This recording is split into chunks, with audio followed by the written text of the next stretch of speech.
speculation around the severity of King Charles' cancer. Good afternoon, Stuart from London. Well, I would surmise that I think it's a little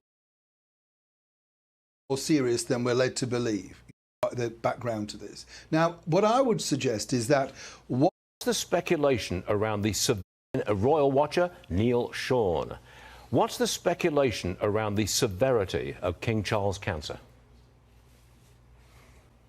Good afternoon, Stuart from London. Well, I would surmise that I think it's a little bit more serious than we're led to believe, and I don't mean that in a frightening way for anybody, but anybody who's undergoing this sort of treatment, they know, the background to this. Now, what I would suggest is that what His Majesty the King has done is been very clever to sort of alienate any fears that we may have had. We saw him only 2 days ago on Sunday attending church, and of course he would have known about this diagnosis well into last week. What I would say, Stuart, is that commendable work from Queen Camilla, because she knew about this and carried on working on his behalf. But there's a lot of speculation over here, as there was with the Princess of Wales, and that's rather cruel to speculate on that. What I would think is that this is going to put His Majesty the King out of action even longer than he possibly believes at this point.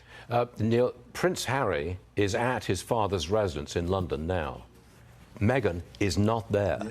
What is the significance of Harry rushing over there in haste?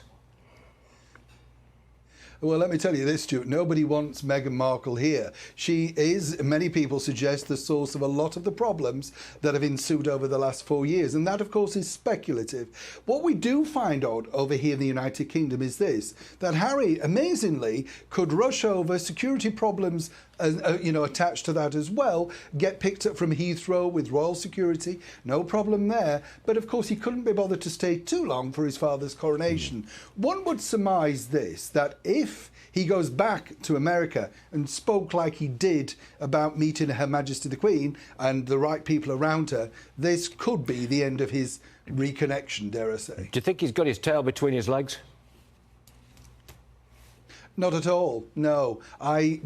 Sad to say, I'm sure he's very upset about his father, who wouldn't be, it would be unnatural. But you have to view Harry and Meghan with a lot of suspicion because of what they've done previously. And I think over here, Stuart, you know the mood in the United Kingdom, it's just, we're just very cautious of him. Why would he suddenly drop everything? Or is there a bigger story that we don't actually know about of the reason why suddenly he was able to turn up like that, you know?